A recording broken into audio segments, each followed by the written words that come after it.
This is Crack IELTS with Rob, the channel whose motto is practice makes perfect, and we're here to make you perfect.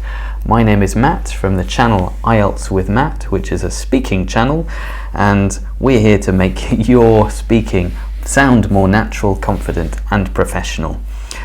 Now, a lot of students, they worry about their grammar or their pronunciation or even their vocabulary. I don't know enough vocabulary.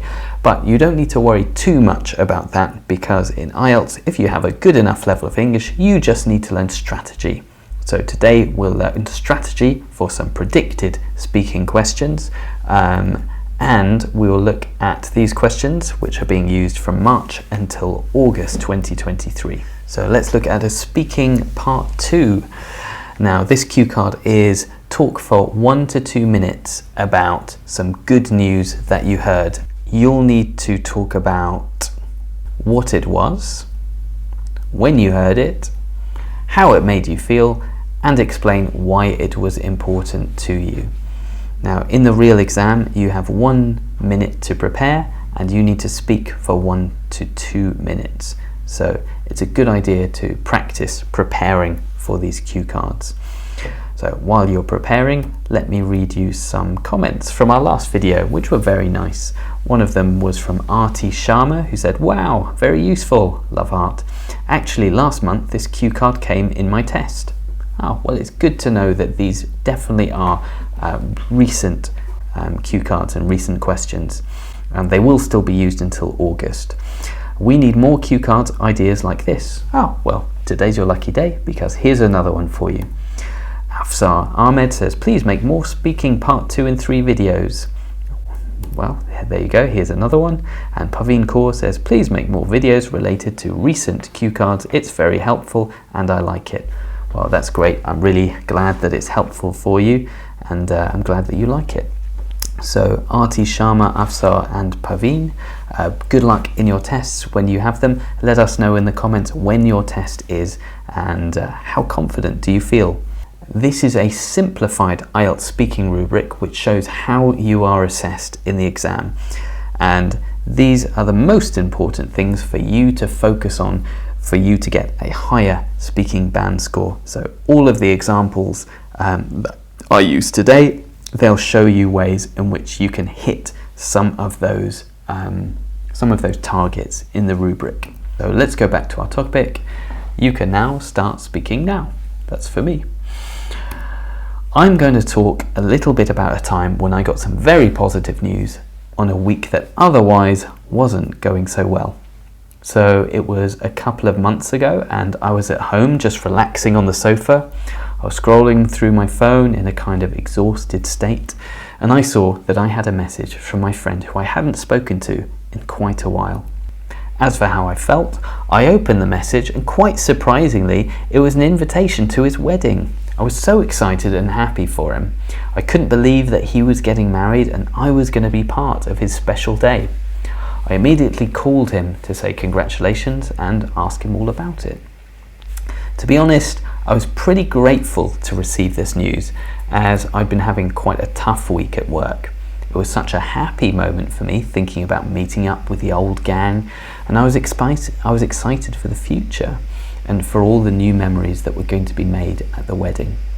Basically, it was just such a wonderful feeling to receive this good news and to know that I was going to be part of such a special event. As to why it was important, well, overall, receiving this good news put me in a different frame of mind, and I guess it was a reminder to cherish the people in my life and to always be open to new experiences and opportunities. So, that was my answer. Let's look at why it might be a good answer. So first of all, we'll look at structure. Those things in yellow show some of the structural things that I like to teach students. You can introduce your part 2s with like, "I'm going to talk a little bit about." Sometimes to say it more naturally, you might say, I'm gonna talk a little bit about, I'm going to talk a little bit about. Try to say that quickly. You don't have to introduce it in this way, it's just an idea. And I like to show that you can start talking about those bullet points using as for or as to. And I like to teach that way because I think it's an easy way to introduce the bullet points without having to think very much. So as for how I felt, or as to why it was important, I'm just repeating what was on the bullet points. And it's a nice way to structure it. You don't have to use it, but it's just something you can use. If you're enjoying this video, I'd like to ask you for a huge favor and to share this on a Facebook group or on a WhatsApp message or WeChat to somebody else or a group of people that might find this useful too. Let's look at connectives and discourse markers. This is in the rubric and it will help improve your fluency. So some of the connectives and discourse markers, they're also the yellow structural ones, so those improve your fluency, but also very simple connectives like so, or discourse markers like to be honest. Remember, to be honest is a speaking discourse marker. Don't use it in your writing. It's there to make your speaking sound natural. And basically, overall, and I guess, some students have asked me, teacher, why don't you use additionally or furthermore? I said, well, you can use additionally and furthermore, but it's not very natural and we don't tend to use it, or native speakers don't really use it, even in quite formal spoken situations. It's more for writing. It doesn't mean that you'll get marked down a lot if you use it, but if you're aiming for band 8 or 9, basically it doesn't sound right, in my opinion. Okay, let's look at some grammar. This is a tricky one. For grammar, I'd say you have to use a range of tenses to get a good mark in grammar. You also need to use some different structures. So I like to make sure that I have complex structures when I practice this. Obviously, in the real exam, you don't have enough time to think, but if you practice with complex structures, i.e. writing down your answer and speaking it, it will help you to get more natural, complex structures in your speaking when you do it for real. So here's some tenses. I'm going to talk. We've got the future tense there. When. So if you have when in the middle of a sentence, that's a complex structure because it's a relative pronoun in there. I was scrolling, so we've got the past continuous tense. Yeah, I was scrolling through my phone. It's very common to tell stories in English using the past continuous tense. And I saw. So because this question is in the past, most of your tenses will just be in the past simple. I had a message from a friend who I hadn't spoken to in quite a while. So we've got the past perfect tense here. If you're not sure how to use it, try writing with it first and then making it seem more natural as you speak. Was getting, we've got some more past continuous. I was going. So something that you were intended to do in the past. I was going to be a part of his wedding. I was going to do this. I was going to do that.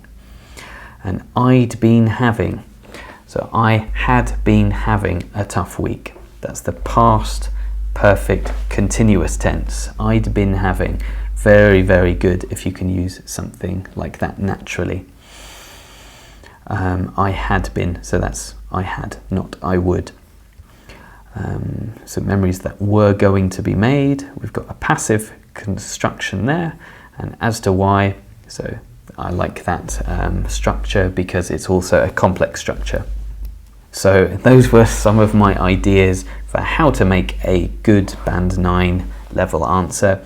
Obviously don't copy it, but you can look at some of those constructions, some of that vocabulary, some of that structure, and try to use it in this question yourself, and you can also apply it to other part 2 questions too. Now you've learned some structures that can help improve your speaking score, but remember there are 4 different strands for how you are assessed in IELTS, and to learn more of those structures that are really going to push you up higher, you're going to need to watch this next video up here.